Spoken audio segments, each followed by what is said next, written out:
Well, you are at home with Jim and Joy, and you are an important part of our EWTN family. And I pray that you are having a blessed Lent. You know, we're so delighted that you have welcomed us into your home. Now, today is Monday, and we want to hear from you. So we're taking questions from you, our viewing audience. So if you're watching the live show today, give us a jingle at 1-800-221-9460. If you're calling and you're outside North America, you can reach us at area code 205-271-2980. And you can always send us an email with your question or your comment to jimandjoy@ewtn.com, or you can reach us on Twitter, twitter.com/Jim and Joy Pinto. Well, today we do have a fabulous theme, and it's this: what are the signs that indicate the advancement of the pro-life movement? Amen. Do you think there are signs out there? Are you looking for them? Are they happening? Are you encouraged? Are you discouraged? What are the signs? So we put it out there, right? We want you to call us. We want you to email us. But I'll tell you somebody who understands that the pro-life movement is advancing, and that's Shaun Carney. He's the co-founder of 40 Days for Life that is in full bloom right now. And he's also like a chief spokesperson for the new movie, Unplanned. Great movie, going to be released March 29th. And so, Shaun, brother, good to be with you. How you doing? It's good to be back, Jim and Joy. Thanks for having me on.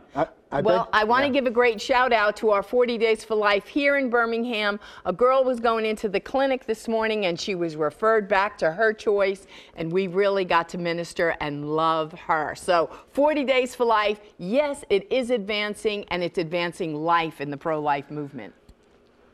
Yeah, I mean, there's a lot going on. This is the largest spring 40 Days for Life campaign we've ever had. 377 cities are participating, and it's been so great to see so many new people come out, really, for the very first time, to go to peacefully pray, to fast, and to offer hope on the sidewalk.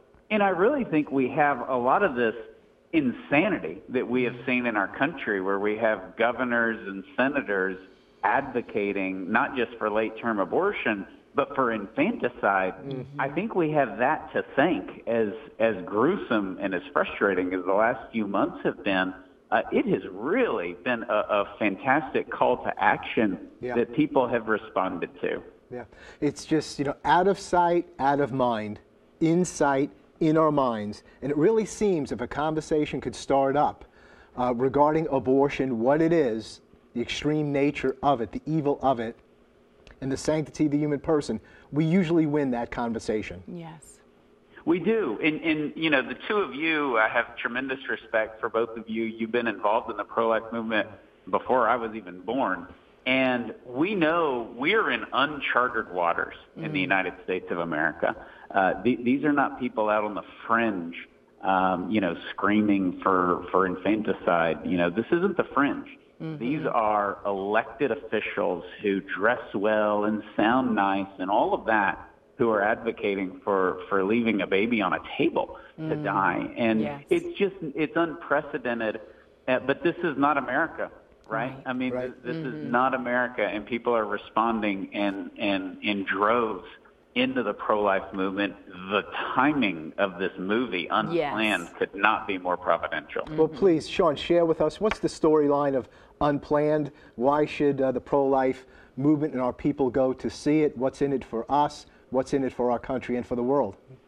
Well, it's the beautiful story of Abby Johnson's conversion. She ran the Planned Parenthood abortion facility where 40 Days for Life first started in College Station, Texas. She was the 2008 Planned Parenthood Employee of the Year. She is asked to assist with an ultrasound-guided abortion. She witnesses an abortion, and then she walks right into my office, which was right next door to her Planned Parenthood abortion facility. And so Abby was the 26th out of 186 abortion facility workers that 40 Days for Life has helped. She's one of 3 Planned Parenthood directors that we've helped. And the movie is based on her beautiful book, Unplanned. And folks need to go see it. I think it's the definitive movie on abortion. If you've ever participated in 40 Days for Life, if you've ever gone to pray outside of an abortion facility, you will see yourself on the big screen for sure. The gentlemen that made the movie are Catholic. They participated in 40 Days for Life in Los Angeles, and they really got the vigil. Mm-hmm. And so you see a lot of it in the movie, and it's very, very well done. It's a provocative movie in the sense that it exposes the truth about Planned Parenthood, the truth about abortion, but it's done so in an entertaining way. It's a good movie. It's a very good movie. Well, tell us about the R rating, though. Yes, so the MPAA gave it an R rating, obviously to serve as a deterrent for Christians not to go. It is not R-rated. There are many things that are, you have to have nudity, you have to have profanity. There's none of that in Unplanned. The reason it got an R rating was for violence. Yes. And in that sense, it's a good thing because abortion is rated R. Planned Parenthood is rated R. But as far as apples to apples with a PG-13 movie versus an R movie, Unplanned, there's no way that it's actually rated R for the movie standards.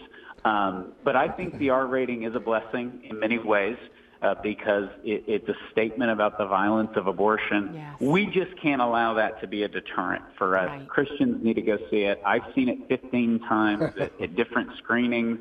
You can take high schoolers to see Unplanned. You need to take high schoolers to see Unplanned. There's no profanity. There's no nudity. They show 2 abortions, and they walk a very good line about how they show the abortions. The abortions are obviously created for the film, and it's just very, very well done. So it comes out March the 29th. I encourage everybody. It'll be the largest release of any Christian movie ever, over 1,000 screens. Shaun Carney, 40 Days for Life, thank you so much for being with us. Thank you for your voice, for the helpless, for women exploited by abortion. God bless you and hold you and your family. Thank you, brother. Thank you. Keep up the great work. Thank you. Bless you, Shaun. We're going to take a break at this point. Plenty more to come. We want to hear from you today. We want you to call us. We want you to email us. What are the signs that the pro-life movement is advancing? Don't go away. We'll be right back. Plenty more to come.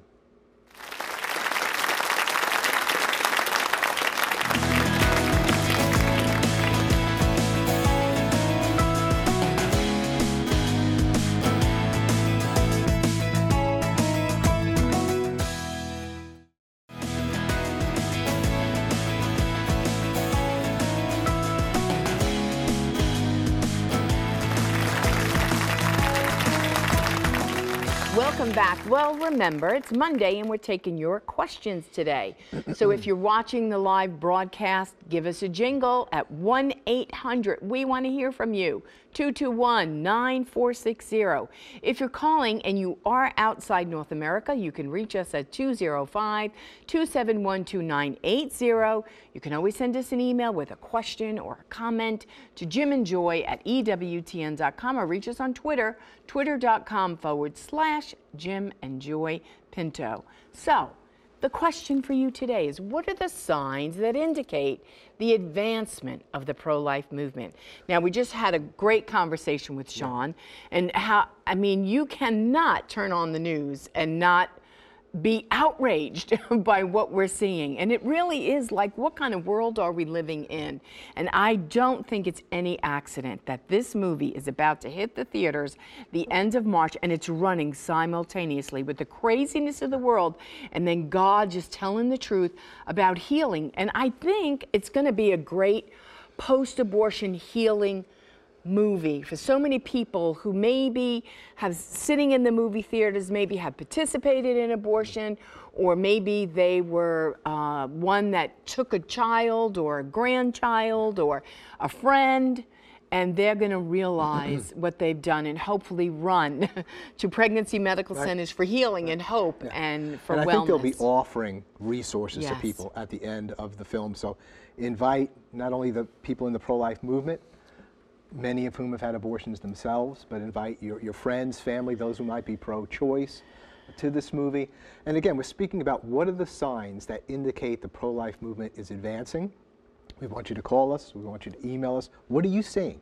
And so, like you said, a film. John Paul II would say, all together we must build a new culture of life. And moving into the realm of cinema, of movies, of the performing arts. Yes. This is a sign. We just had the Gosnell film. Now we have this pro-life film. Right. And that Christians are not abandoning the performing arts and cinema and movies. And this is another sign that the pro-life movement indeed is advancing. Joy, we have a call. Kathy, we want to welcome you to At Home with Jim and Joy. Your question or your comment? Oh, thank you so much for taking my call. Yes, this is Kathy Fork, and I'm the campaign director of the Columbia 40 Days for Life.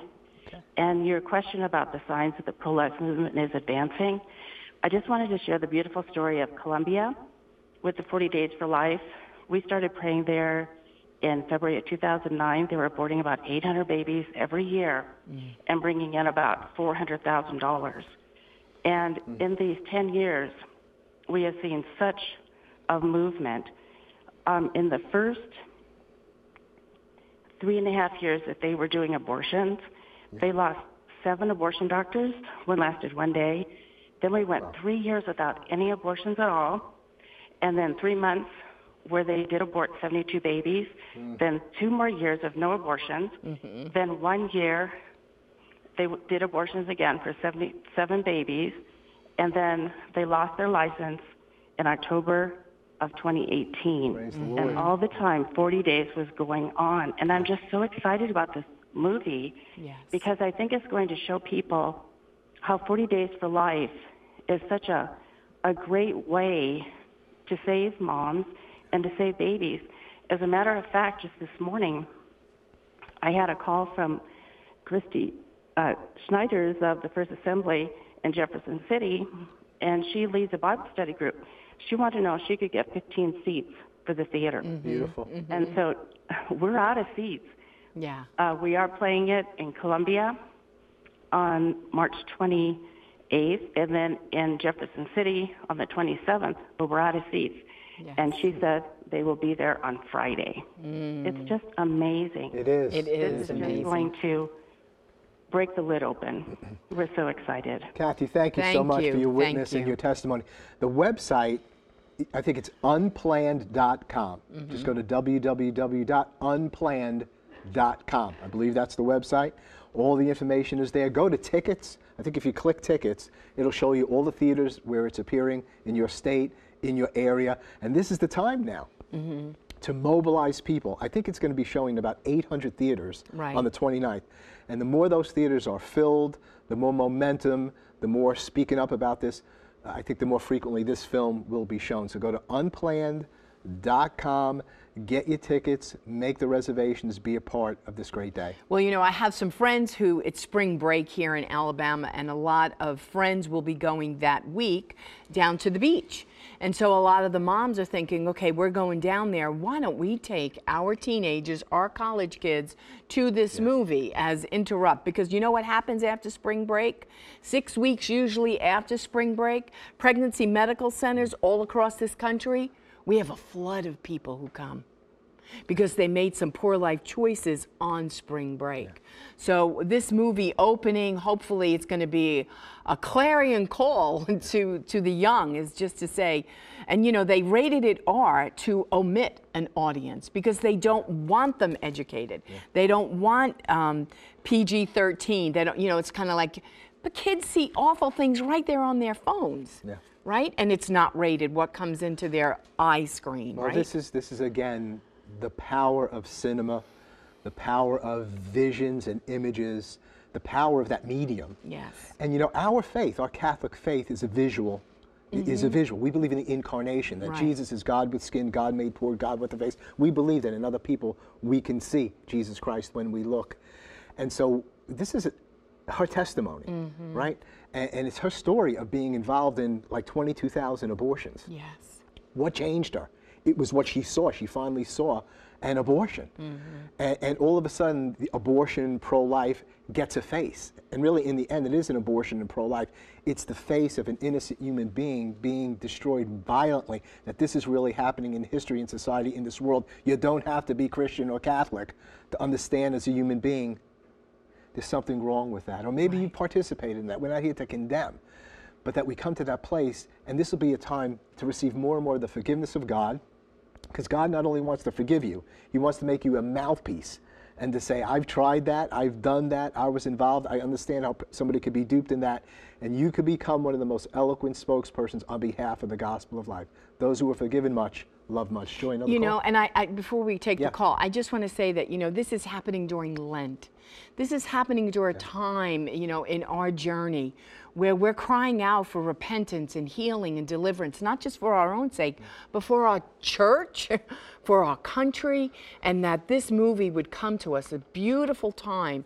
I just pray that it does a great work. It will indeed. We have Melissa on the phone. Melissa, we want to welcome you to At Home with Jim and Joy, your question or your comment. Well, hello. I want to thank both of you for your witness to marriage, first and foremost. Thank you. Thank you. And my comment is with Humani Vitae's 50th anniversary, we noticed that it bared a lot of fruit in our parish. And we have a Respect Life committee, and we were, you know, talking to different people. And there were people that were marching pro-life, but as we got to talk to them more and more, we noticed that they weren't supporting policies and policy makers for pro-life. So we had some, you know, nice discussions on how we wanted to make sure our marches were meaningful. And so, you know, we had some real conversions of powerful, you know, people in terms of they had this aha moment. And it was really good. So we keep having these conversations because that one person, you know, really lit a fire and infected, you know, probably 1,000 people.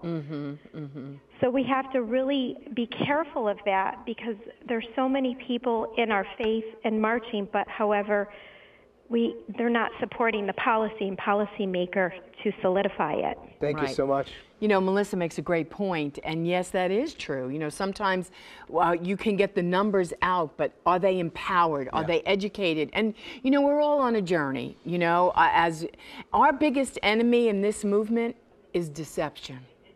We're deceived, and the world is deceived. Even when a client comes in and she's thinking, I want to have an abortion, you don't understand, Miss Joy, this is really just my situation. My boyfriend left me, I'm afraid to tell my mom, whatever their litany of lies are. They're really, at the root of it, deceived.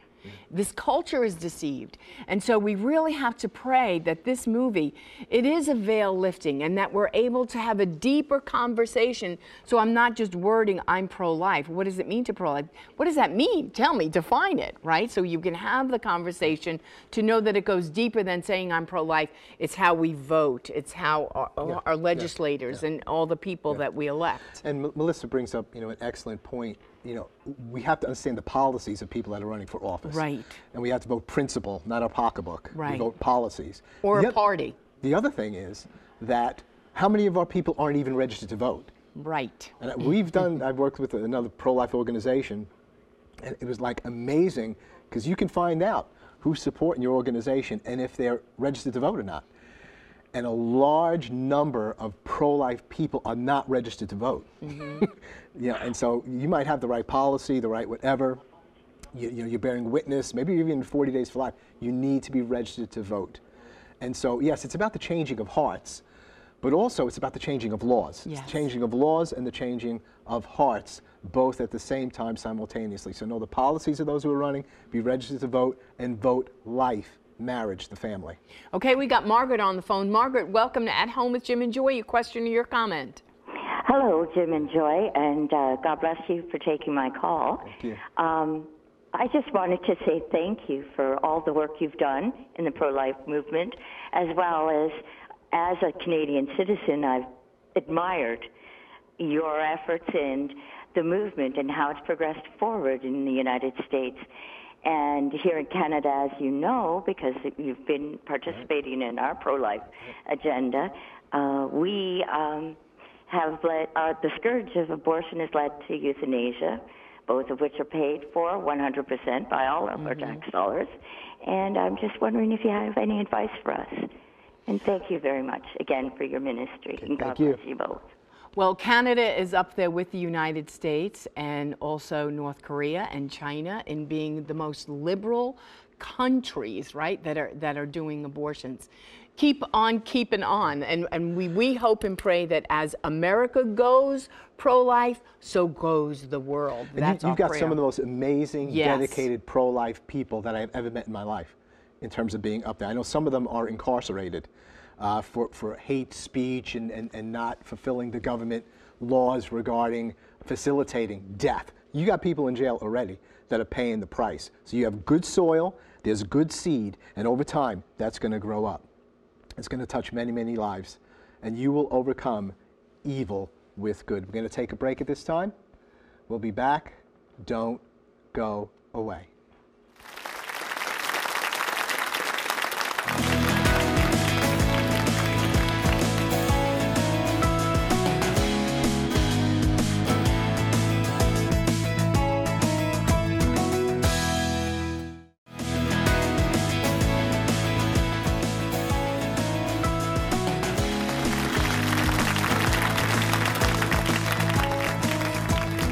Welcome back. Well, before we wrap up today's show, we're going to go to Rome to check in with Joan Lewis. Now, Joan, yesterday was St. Patrick's Day. How do they celebrate that in Rome? Well, hi, Jim, and hi, Joy. It's good to be with you. I hope you had a splendid St. Patrick's Day yesterday. It's a celebration worldwide for all the Irish and for those who wish they were Irish. And it was a very memorable day here in Rome. The American Catholic community, of course, we have our Mass in our parish of St. Patrick's. And yesterday it was a really big day. We had Bishop Brian Farrell presiding at an almost standing room only Mass at 10:30. He's with the Council for Promoting Christian Unity. There were also 3 ambassadors present. The U.S. ambassador to the Holy See, Irish ambassador to the Holy See, and Irish ambassador to Italy. And there were also several dozen priests in the sanctuary, very, very beautiful, along with quite a number of seminarians from the Irish College. Now, the seminarians brought shamrocks to us. They were blessed at the beginning of Mass and distributed at the end of Mass. And then, of course, refreshments were offered by the wonderful parish community after that celebration. A very beautiful day. Now, here I am. I just looked back at yesterday, but I want to look ahead to tomorrow. Tomorrow, Tuesday, March 19th, is the Feast of St. Joseph, and something I find very beautiful. In Italy, it's Father's Day. But another big event tomorrow is the celebration of the 150th anniversary of Bambin Gesù Pediatric Hospital. And there's going to be a big event in Rome with the President of Italy, the Secretary of State of the Vatican, the Mayor of Rome, and other dignitaries. Now, Bambin Gesù, the Child Jesus Hospital, is just over in this direction up on Janiculum Hill, perhaps a 10-minute walk from where I'm standing.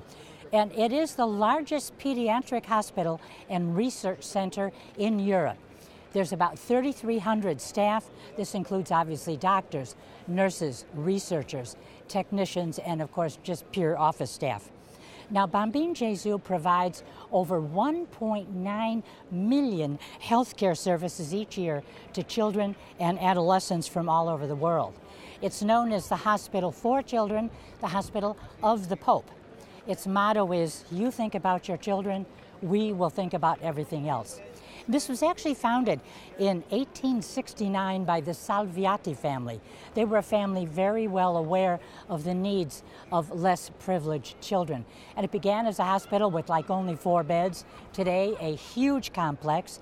And by the way, it does belong to the Holy See, to the Vatican, so it is very dear to the Holy Father. And importantly, the moral principles and the ethical values of the Catholic Church. That's what inspired its founding 150 years ago and what will ensure its continuation. So another great story from Rome, but time's up. Back to you.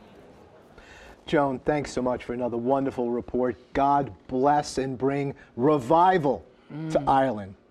St. Patrick, pray for Ireland. And that revival, that awakening will come to the church and to that country. We've been speaking today about the advancement of the pro-life movement. The movement is advancing, not because God's on our side, we're on his side. And Jesus Christ is the way. Jesus Christ is the truth. Jesus Christ is the life.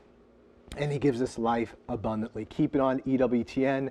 You're an important part of this family. You're always at home with Jim and Joy. Bye now.